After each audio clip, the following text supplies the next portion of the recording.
Hello, family. My name is Kalaida Marie Holmes. Welcome back to another episode of Your Work Aunty podcast. I am your work auntie and your host for today's episode. And there are no special guests. It is just moi. And I am here to talk to you about resume writing. Finally, we've had several career episodes and we will have many, many more. However, I wanted to finally bring a resume workshop to you all to bring together the three things that really will impact your career journey most immediately, which is writing and resume that provides a good presentation and recommendation of yourself, interviewing for success, and then choosing a reference that is an excellent representative.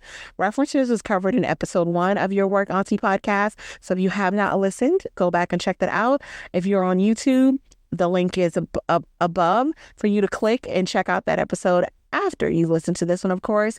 If you have not listened to either episode 2 or 3 about interviewing, please check that out, because in 2024, if you are on a job hunting journey, Kalaida Marie, your work auntie, the family, we are here to support you and each other. Later in the episode, I'll be sharing about some upcoming some exciting news and some projects that I'm working on to further support you all in your career goals in 2024.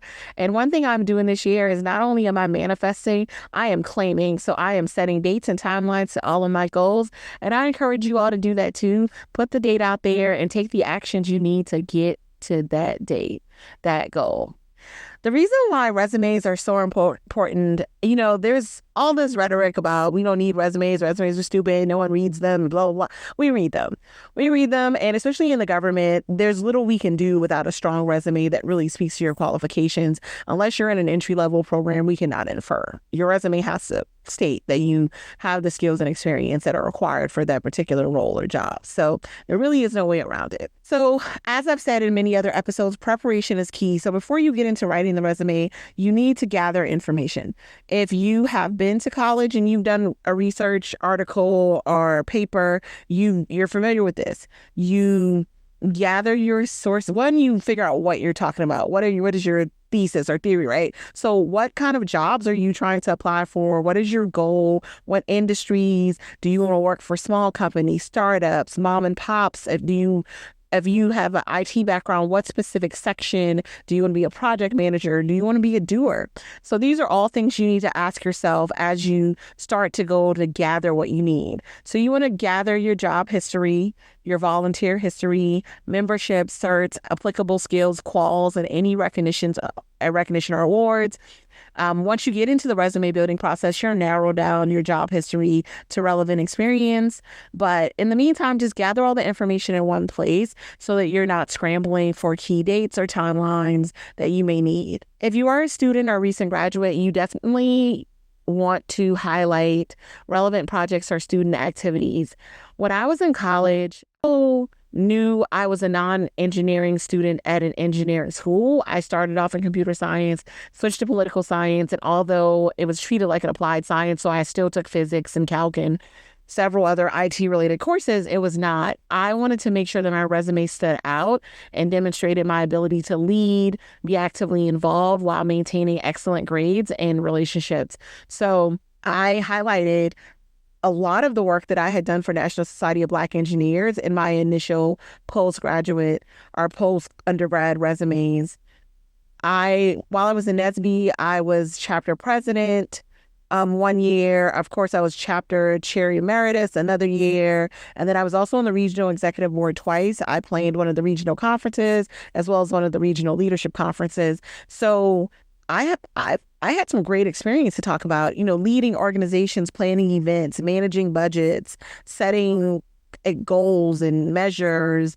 Those were all things we did. And then I will tell you, more than any other org I was in college, National Society of Black Engineers made it very clear that we were performing the same roles as other C-suite functions and organizations. So they talked about how the finance chair was equivalent to a CFO, or, the person who was a treasurer function as, someone doing budget or, secretarial work. So really just making that correlation between the work we did in the organization and how we can sell it to other people. If your organization has not done that for you, have some conversations about it and look up other roles in a C-suite function and see how your organizational leadership roles may align to help you better describe that experience. Any awards or recognition you receive that demonstrate your leadership, teaming skills, work ethic, excellence, good-naturedness, whatever it is, also keep track of that. If you've been awarded scholarships, the competitive scholarships or prestigious awards, you want to highlight that as well, because all of those speak to your character, your ability to address adversity, even how you interact and relate to others. All of those awards and recognition help to tell the story that you're trying to tell in your resume, because your resume is you telling a story. As my career became longer, of course, I've been out of college 20 years this year. And as my career became longer, I stopped talking about those things as much because it wasn't as relevant, and I've achieved other awards since then. I will tell you, though, if you are in HR, we hardly ever get recognized. Hardly ever. I think we're not seen as valuable as we should be. And even internally, we forget to recognize each other. So often if you're in there, there's not a lot. So sometimes, those other awards had to stay around a lot longer because we get recognized so few and far between. We are easily blamed, but not easily recognized for our accomplishments or value to organizations. And that's just 100. I think in the future, I'm going to do an episode just about working in HR, because so many people want to work in HR, but there is a reality to working in HR that I don't think many are aware of and not really shared with you in school or as you talk to other professionals. Gather relevant job announcements to identify keywords, relevant skills, jargon, and or buzzwords that align with your industry. While you're looking for job announcements and resumes, you can make this a multi-purpose activity to help you with setting career and development goals. Because let's say you're currently employed and you want to switch careers or go into another field, and your organization has a training catalog with courses that could help you learn the skills, or you have a training and development budget where they allow you to take courses that you've identified for your own professional development. Choose a course that's going to help you grow that skill in that area, or ask to participate in projects or work groups working in the area you would like to. You have to be the driver of your career. If you allow others to navigate your career for you, you will never go as far as you could if you took that control into your own hands. So this is one example where you can get in the driver's seat and make decisions based on what you found. While you're reviewing industry relevant job announcements, Google words you don't know, because you may know what it is. Every industry has their own set of jargon, and it could be the exact same skill or ability, but described in another way. For example, if you are someone that is going from teaching children into adult learning, we use different words: curriculum development, testing, and we don't really talk about things like criterion tests and objective tests, things that you'll talk about in adult learning, but it's the same general skill set. And while there are some general different principles, like, adults having breaks every 20 minutes and doing some sort of activity or application, and other things that may or may not apply to teaching in a classroom, or at least what they prefer based on whatever your state or expects. If you can teach students, you can definitely learn and may have applied adult learning principles, or can easily articulate what they are and how you would use your relevant experience to apply it on the job. So don't just assume when you see a phrase that you just don't know it. Take the 5 minutes or so to ask Google what it is.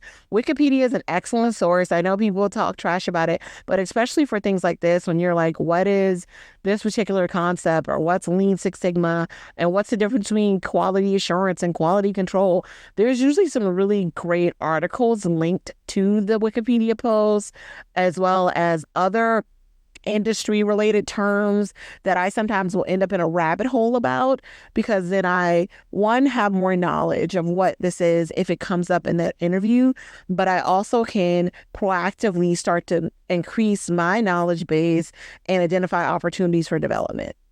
So you make this a multi-purpose function. Like, you're not just preparing your resume, you're also planning your long-term career goals. While you're out there on Google, you also want to do this Google search: powerful action words for your resume. You will find some variation of that. I won't spend a lot of time on this, but you want to stay away from phrases like responsible for, assisted with, supported, and focus on words that tell what you actually did to move a project along. So were you the illustrator, the writer, you invented, you executed, you oversaw? What is it that you did? For example, if you assisted with sales analysis, then you either gathered or analyzed the data, or did you present the data? Were you responsible for building the database? Were you the database architect? What did you do? So be very specific about what you did, because as I have mentioned or will mention 1,000 times in other podcasts and other episodes, the government cannot infer. So if you just use something vague, like I assisted with data analysts, you may not make it to the next round because that isn't clear that you actually know, how to analyze data. Because assisting with data could be anything. What did you do? Did you just change the colors in the presentation? I don't know. So again, be explicit as possible. Use relevant industry words. Also, you want to make sure that once you've done all that you gather any relevant numbers or metrics, which may also include another Google search. If you don't remember the size of your organization, especially if you're in a leader role or enterprise level role, how big is your organization? Like Department of Defense is, I think, millions of people, where, you have VA is, I think, 400 to 500,000, depending on who you're including.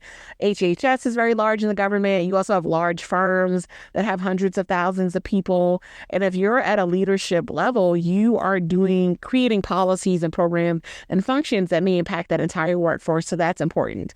Remembering or recalling the team sizes that you worked on, the number of employees directly impacted, the impact of your project or activity, how many people adopted, what was the results, what was the desired outcome.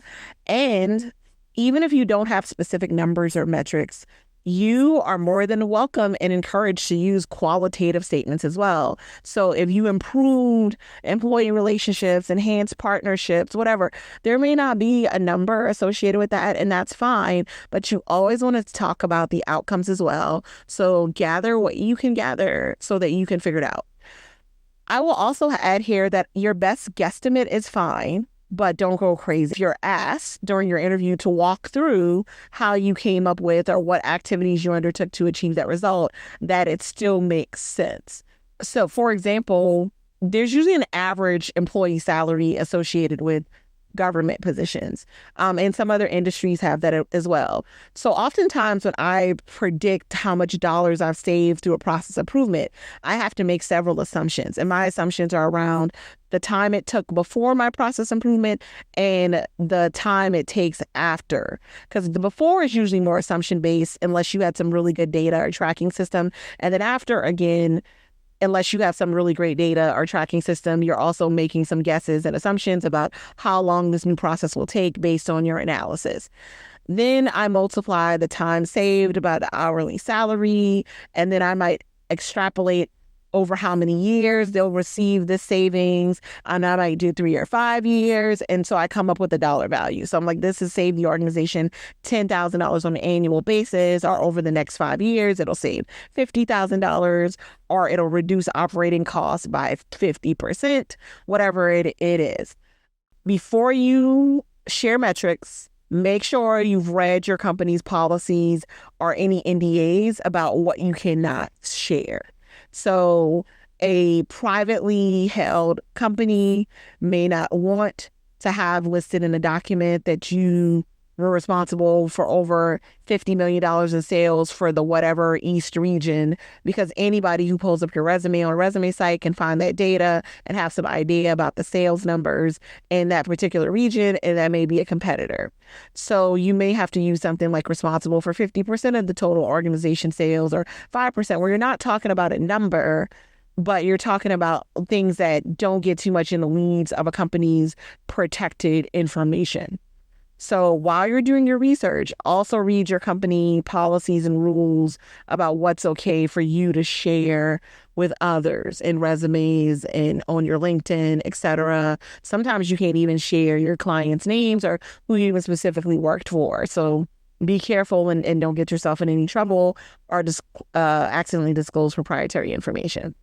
Now that you have all of your content together, you've built that nice research foundation, what kind of roles you're looking for, what organizations you're targeting, you want to choose a layout. And your layout, you have a couple of options. You can go reverse chronological, which means most recent job first. You can choose skills-based or functional-based, meaning you're grouping experiences by the relevant skills they support. And then there's a combination where you have the reverse chronological roles, and then under each role, you break it out into skills. I've done the combination resume. I don't feel like it helped. And I also felt like it was too much work to maintain, especially because some of my work involved multiple skills or skill sets and combinations. And I felt like I had to force it into these different buckets. And then some of the buckets didn't resonate on certain resumes. And so then it required way too much editing. So I would say for me, it didn't work. However, for you, it may work. I would look into skills-based resumes for people in the occupations you're interested in to see how it's presented in order to help you. I think skills-based may also be great if you have a shorter work history, because then it's less to manage. But I think as your career starts to extend, it was way too much for me to maintain. So once you've chosen a layout or design, you want to start building your resume. So the first thing you want to always make sure that you have on your resume is your contact information. So that should be your name, whatever name you go by. If you go by some shortened version of your full name, whatever it is, make sure that's on your resume. You also want to make sure you have your email, a mobile number, and city and state. If you are willing to relocate, you would want to add the statement open to relocate. If you are only willing to relocate to specific places, you can put different cities in your resume header. So at one point, I was very interested in moving to Austin, Texas. So my resume said Alexandria, Virginia. Then there was a space and a little, design element. And then again, it was Austin, Texas, and the statement willing to relocate. Your contact header is also a great area to highlight any critical details that's important for jobs or recruiters. For example, if the role requires U.S. citizenship or whatever nationality, Italian citizenship or particular kind of visa, you put that up in the header too.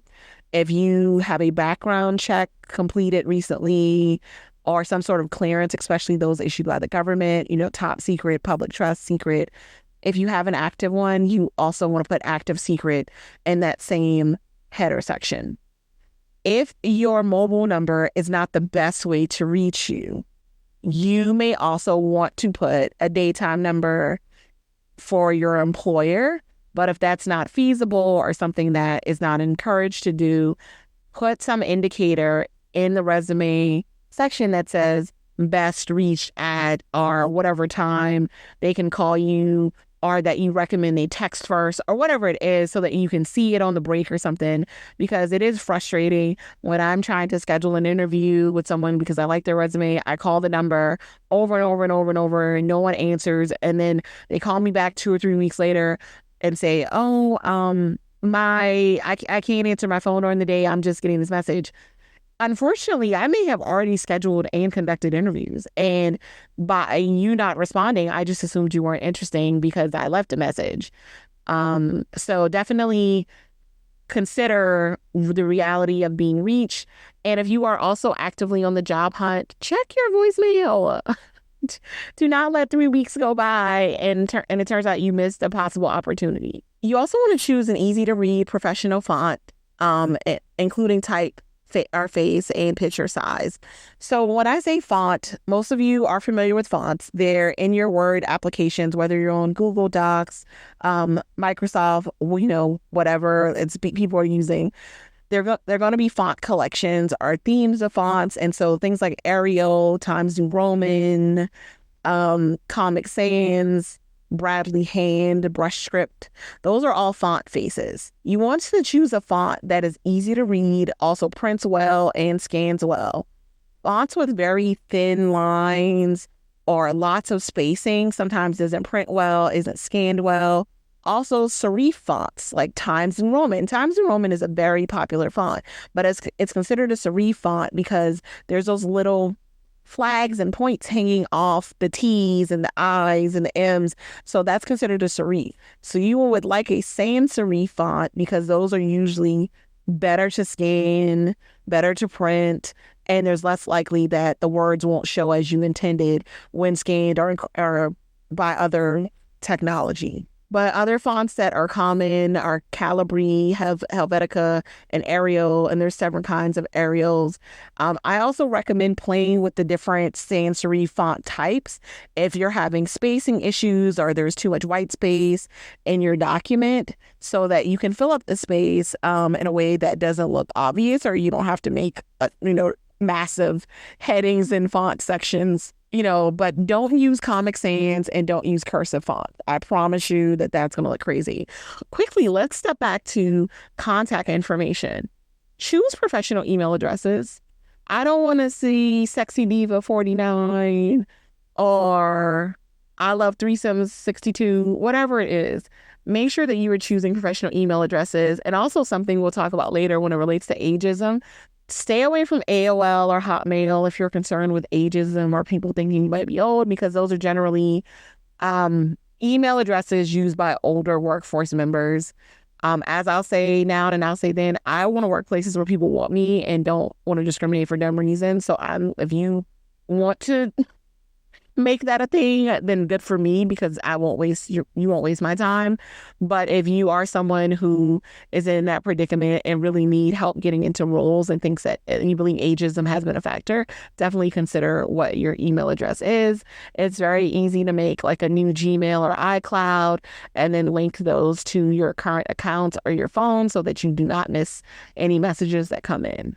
Oh, and do not include your full address ever. I don't know if I said that, but I just really want to just reiterate. Do not include your full mailing address with your apartment number and other information. Resumes walk. You don't want your resume out there with all of your information floating around on somebody's desk or in an unshredded pile of trash.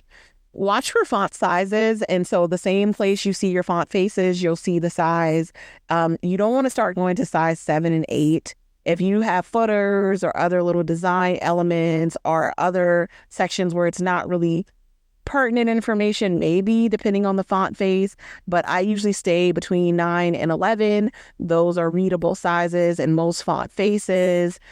If you are using a really small font size, it's generally because you have too much content and you're trying to squeeze it into an unacceptable, I wouldn't say unacceptable, but into an interesting amount of space to meet, thresholds for page numbers.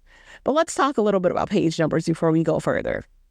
If you are newer to the workforce, I'm talking 5 years of experience or less, you only want one page. For me, I was never really new to the workforce because I worked all throughout college and I took on many leadership opportunities that supported the roles I was looking for.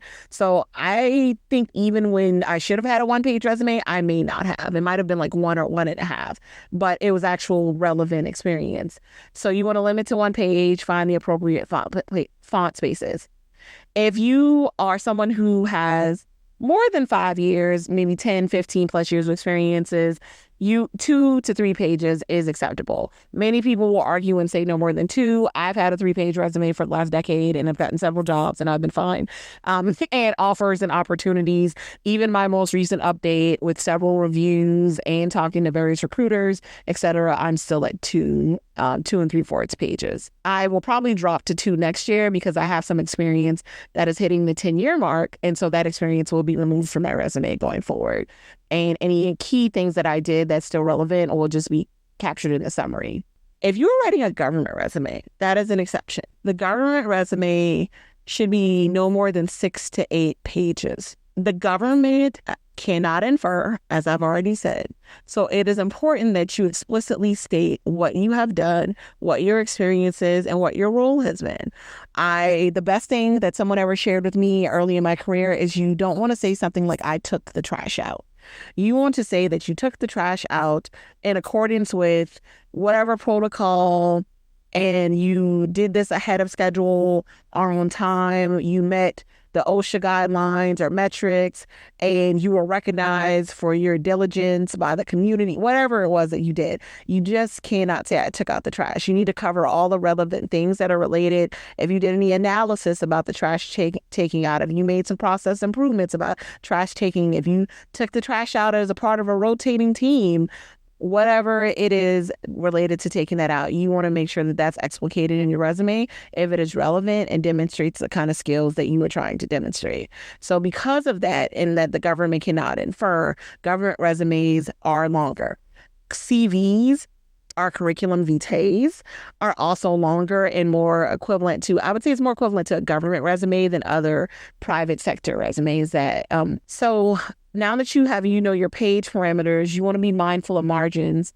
I would recommend that you not leave the default margins that are set on your Word documents because they're rather large and they create quite a bit of white space around your resume. So I would definitely recommend shrinking your margins and capitalizing on some of that real estate, but you don't want to go for anything smaller than 0.5 on your vertical right and left margins, and nothing smaller than 0.75 for your header or footer, because that's where you want to capture things like page number, your first and last name, or any information you would like to transfer to each page. So I know we're in a digital age and many of your interviews are being done remotely and someone's looking at your resume on another screen. However, there are still organizations that interview in person and they do in fact print your resume. Some other things to think about as you design your resume is style tools that you're using.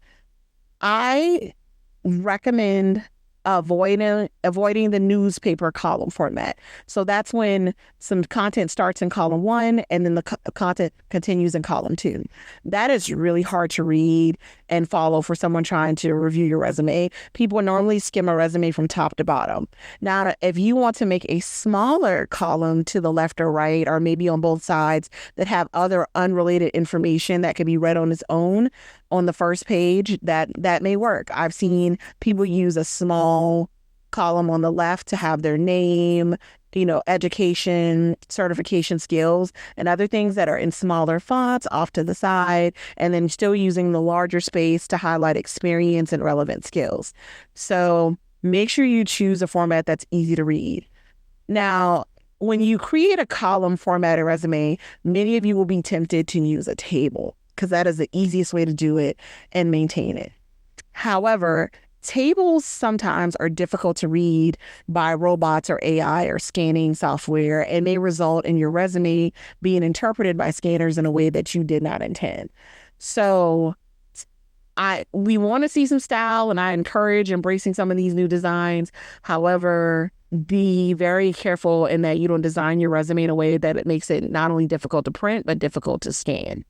Watch for white space, like I've already mentioned, whether that's in the margins or the font that you use or the line spacing. You don't want a resume that looks like there's just so much space and not enough content, because that is really a place for you to sell yourself. So you want to put as much relevant information as possible that looks well. And something that's minor, but it can also impact how your resumes are scanned by robots or AI tools, is you want to make sure that you list the company name first, followed by the job, city and state, job title, and then start and end dates. Start and end dates can be as simple as the month and the year. Definitely, I would include at least the month, because sometimes just having year to year makes it look like your tenure at an organization was shorter than it was, and you could have been there a year and a half or just under 2 years, but if you do year to year, it looks like you've only been there a year. And then the day is important for government roles, because a lot of times in order for you to qual, you need to have had 52 weeks. And so they would want to know the month and the date that you started the role. It's also helpful just to leave the month and the date if you don't want to have to look everywhere when it's time to fill out your background checks or other documents, because they definitely want the start date. And making sure that it's consistent. Even minor mistakes about the start dates can hold up a background check or cause you to spend a longer time in that process. So again, confirm the dates. So when you do that initial research up front, it's important to gather key information. Use appropriate headers for the various sections. So relevant experience versus work experience versus work history. You may also have other sections called volunteer experience, education, certifications, recognition, or hobbies. You may also have an executive summary, which we'll talk about more later. So use the headings as appropriate. I see a lot now on resumes, people do this header that's kind of their job title, like I'm John Smith, architect, certified architect, level 5, whatever. I don't think that's necessary. I think you applied for a job and then you're going to get whatever title they give you. I also think that will require you to update your resume way too often to fit these titles that could vary from company to company for the same exact jobs, especially when you're talking about data. We have not, as a country, really figured, especially in the government, the data titles all over the place. So save yourself time and really just highlight your skills and being a professional in that field, but I wouldn't focus on the specific title as a header. So while we're talking about different sections, there are several debatable sections in your resume. Hobbies is a debatable section. Some people feel that it's necessary to show that you have other interests and that you're able to have a good work-life balance. I feel like if you have space, put hobbies. If you don't have space, don't even think about it. I also know that sometimes if you are going towards a mission-driven organization, like a nonprofit that does volunteer work or international work, if you work in that space already, so if you lead orgs or have hobbies that align, definitely you want to put that hobby. You may even want to put that organization in your relevant experience section instead of relegating it as just a hobby or a volunteer activity, because it supports the mission of the organization or the functions you're applying for. So think about how you want to have that represented. So make sure you tailor the content to the job or industry you want, but also highlight transferable skills if they are something that would enhance your role in your field or be something that you think is emerging or needed.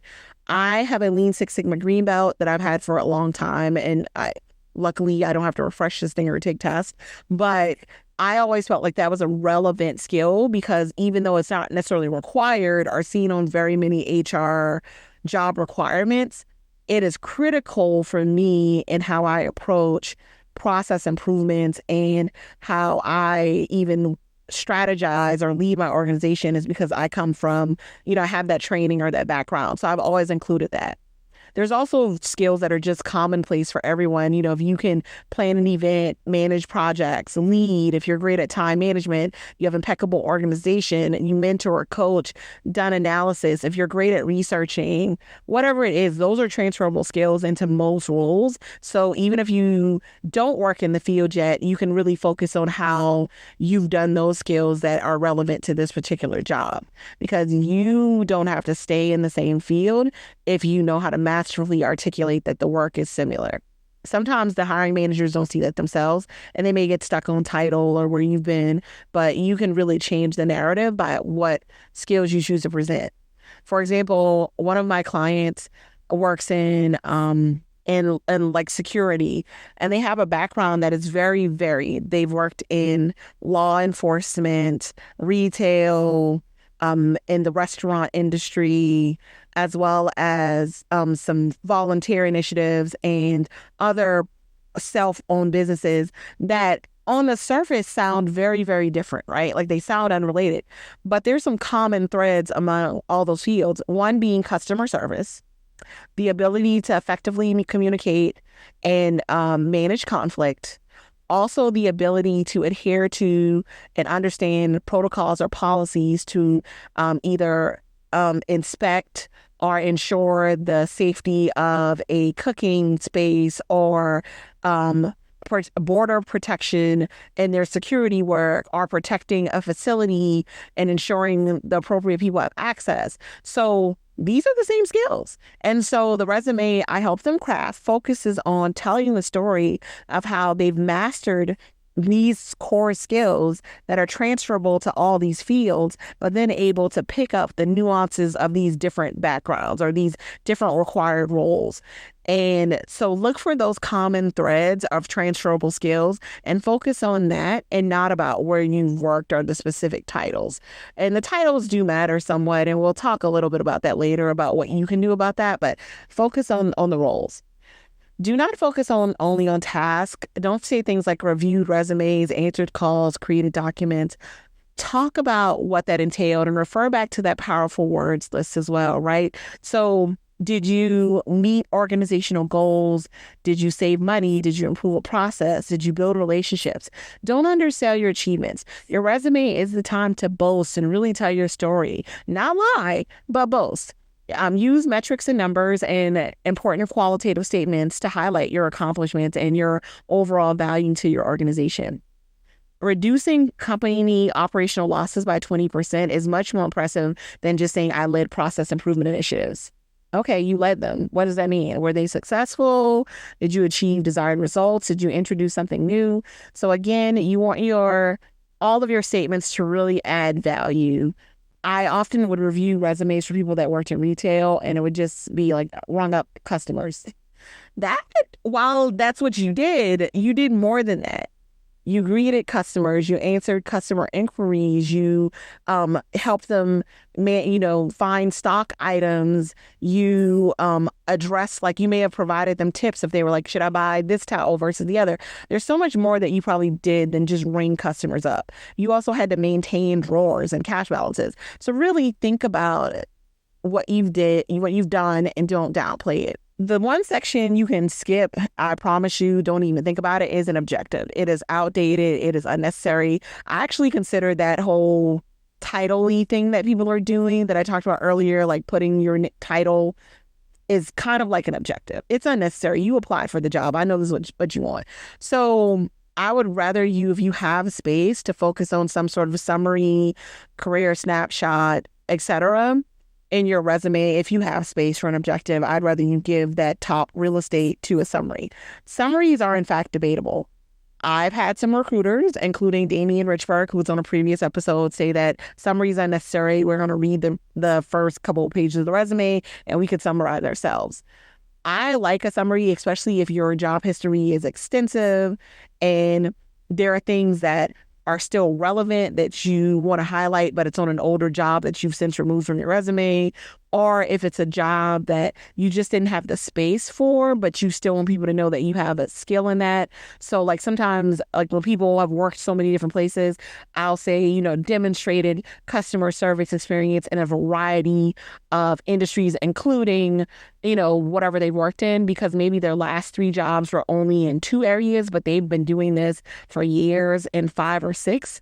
This is why I like the summary, because the summary tells them that, because the resume is not going to tell them that I've worked in 6 different industries building this skill. It's telling them that I only worked in 2 or 3. So it's up to you whether or not you include a summary. If you have space, I encourage it. My government summary is very extensive because I've been working almost 20 years, but I've also worked with so many different, in the government, we have things called different pay systems and different titles for different kinds of employees. And I've worked with several now. And so I think it's important to know that I am able to work in different environments when people have multiple or different titles or regulations impacting them, and that I can interpret, adjust, and keep it moving. Like I'm not just only someone that knows, I think Title V, if you work in the government, is more common. If you are concerned about ageism, like I talked about earlier, you do want to eliminate older dates. You want to avoid using dated email accounts like Hotmail, AOL, and Yahoo. Focus on recent experience. In your summaries, you want to eliminate that culmination of years and stop at maybe over 10 versus over 20 or over 30, because over 10 can still be 20 or 30. However, like I said, I don't like being places that don't want me. So if me putting that helps you go ahead and weed me out of your foolishness, I'm okay with that. But I know for me, that's where I'm in my career and the level of privilege I have. Or for some of you, that is something that is holding you back greatly and you want to address it. So here are some tips for addressing if you feel that you're possibly experiencing ageism. Also, if you've been in the same organization for a long time, people do in fact hold that against you. So you really do want to tighten up that resume, only focus on the last 10 years, and really not let people know that you've had a 20 or 30-year career only in one place. Because although that was something that I think was it's seen as a good trait, like you're loyal, you stay places, it can also be held against you. So, definitely look at what experience you're sharing on your resume and only share what's relevant and what absolutely needs to be shared on your resume. This goes without saying, make sure you save your file in a type that can be scanned, read easily, and can be opened on a variety of computers or devices. Do not send your resume as a Google link to Google Docs, because that requires most people to log into their personal accounts, which is blocked by some institutes. PDF or Microsoft Word doc is always encouraged. If your resume is designed or you're using a font that may be specific to your computer, like Mac have different fonts from Windows. Some other applications have different fonts. For example, if you're using Canva, save it as a PDF so that your design is protected when it goes to another computer. If you save it in Word, it is highly likely that it will change. If you also save it in some other file type that is editable, like an SVG or PSD, because for some reason, some people will save their resume as an image. Please don't do that. You don't want other people, or you don't want the computer to decide what your resume will look like after you've put in all that work. So I want to talk about something that, before I get to the other sections, is an embellishing your resume, right? Or making strategic changes. There is a thin line between embellishment, which might be a slight exaggeration, and an overt lie. And if you are going to embellish, do so at your own risk. I'm not saying do so, but I'm saying if you're going to, let it be for a reason that makes sense. Let it be something that cannot easily be proven to be a lie also, because you will likely be fired. One of the areas I encourage people to embellish or make adjustments where needed is when you talk about your job titles. Many organizations have very generic job titles. And so it'll be something like an analyst, an associate, a management analyst, a project lead. While this gives you some information, it may not give you enough to stand out to a recruiter or hiring manager. So I encourage you to come up with a resume title that makes sense for you and your organization and for the jobs you're applying for. So for me, most of my career, I was a management analyst or just an HR specialist, which both titles don't really speak to the full complexity of the roles I've had. So on my resume, I've chosen titles like branch chief, program manager, project lead, human capital director, instructor facilitator, lead instructor facilitator, course designer, curriculum developer, whatever it was that fit the actual experience or the job. And so for me, I think that's something that's okay with you embellishing and changing, because no one literally cares about your title. And when I check references, I never have said, hey, can you tell me what the title was? I don't care. I just want to know what period you worked there or not.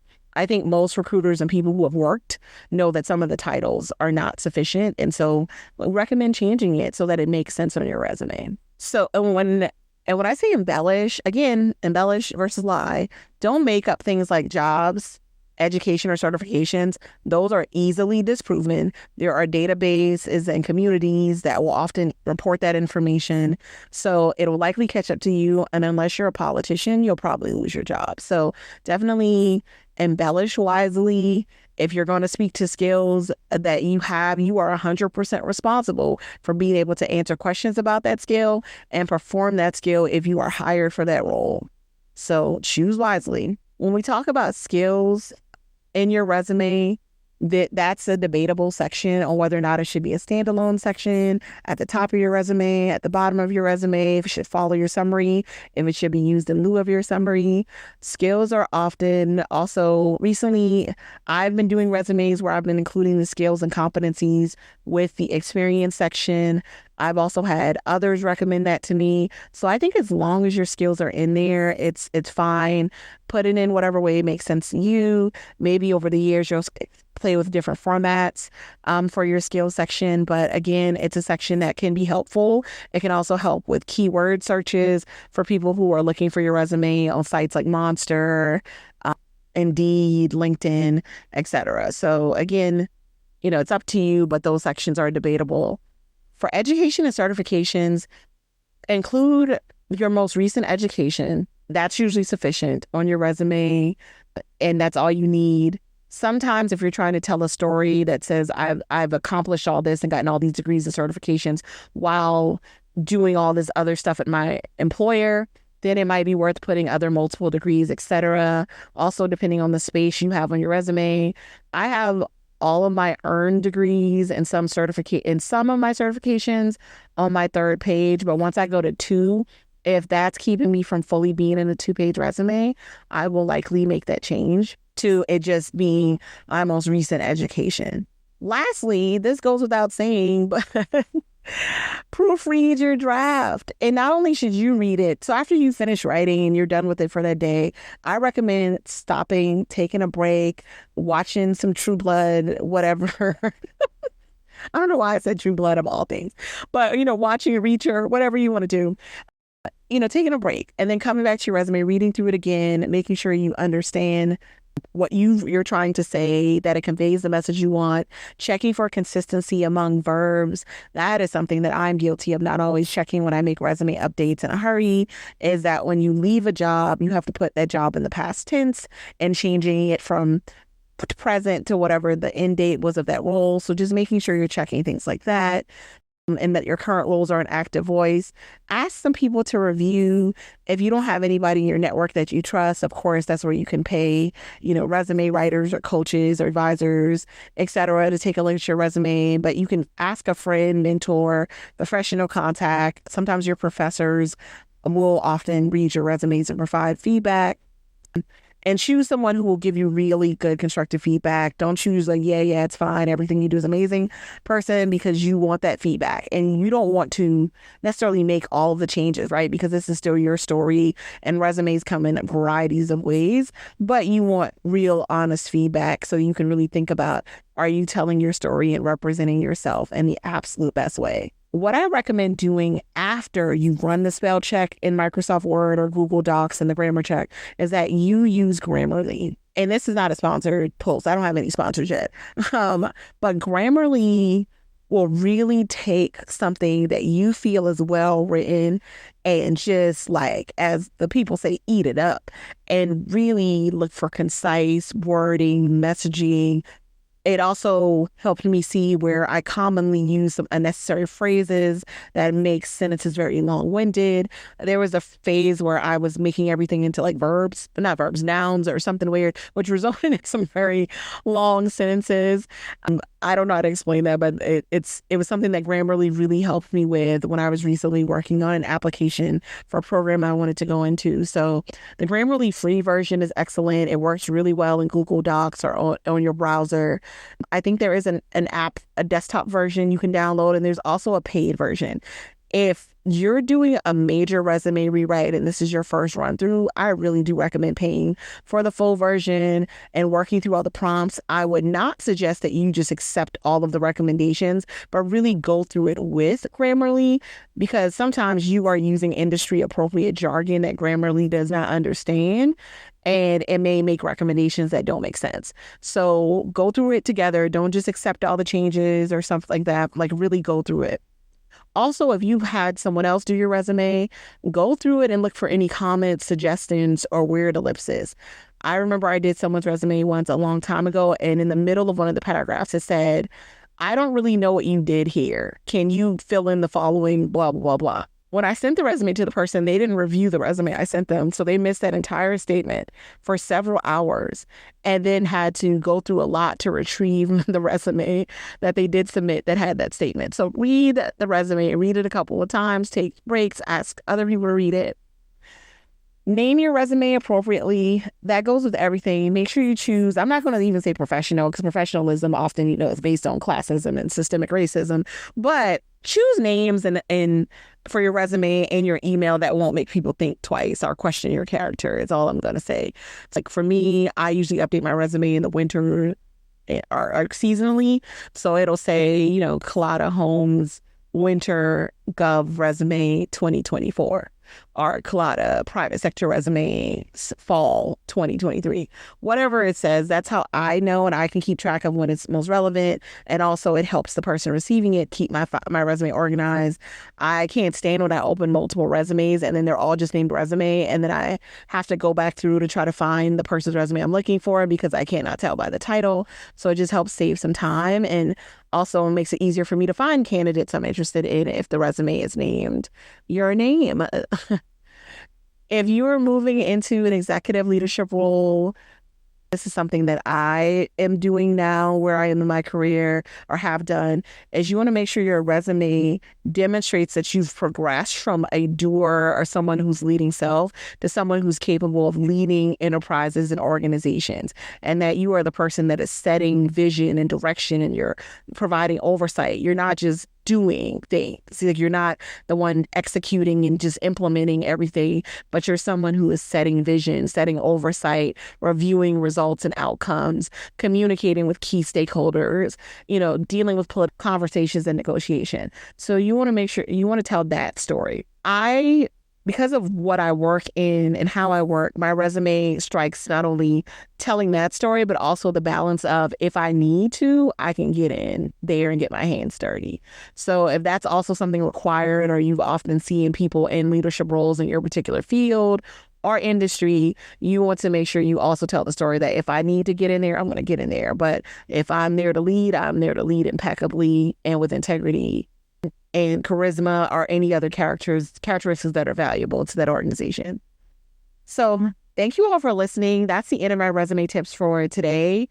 I am launching that resume workshop later this year. There will be more information coming. As I mentioned, the resume series will be 3 parts. It will include a private sector resume, government, and CV is going to be grouped together. And then the third will be about LinkedIn, creating a LinkedIn that's for success. I plan to set really affordable prices that still allow me to make some profit for my work, and also to be able to pay those that are support, but allow you all at different levels of your life to participate and get what you need in order to create some dynamic resumes now and into the future. Or even if you want, start a resume review and writing business yourself based on the workshop. Hey, all of us can eat. So I'm going to share what I can. If you want me to review your resume, you can email me, yourworkaunty@gmail.com, or info@yourworkaunty.com. Email me or schedule some time with me via the website to look if we have a conflict. Like, if you work at my current organization, I will probably refer you to someone else. And I happily refer people all the time. Sometimes I do not have the bandwidth to meet people's timeline or needs. Check me out, reach out if you need help or assistance. If you have any other resume tips or advice you'd like to share, please share them in the comments below if you are listening on YouTube. Thank you all for listening to Your Work Aunty podcast. Before I let you all go, for those of you all who are still here, thank you. I am starting a second channel in 2024. What I've been struggling with since I've started this podcast is being more active on social media. And that means, posting about the episodes and just regular content. And so I plan to start a social media challenge, which would require daily posting. I didn't want to post it on the podcast channel because that might create some confusing content. I've also recently finally gotten on TikTok, so I will be posting shorts and reels and other content here on that second channel that I will be posting on TikTok as well. The TikTok content will be kind of all over the place, but I really wanted to make sure the YouTube podcast channels and the podcast channels on other streaming platforms are different. When that channel goes live, I will send out a newsletter. If you want to be on my newsletter, please sign up at yourworkaunty.com for the newsletter, which I am so excited about 2024. I hope you all are as well. And hopefully we can continue to grow. Not hopefully, we will continue to grow, learn, create abundance, savings, investments, crazy travel, love, better relationships, whatever you want in 2024. It is a possibility as long as we're willing to work at it together. So thank you all very much for listening. Welcome to 2024, and I hope this year is awesome. Bye, family.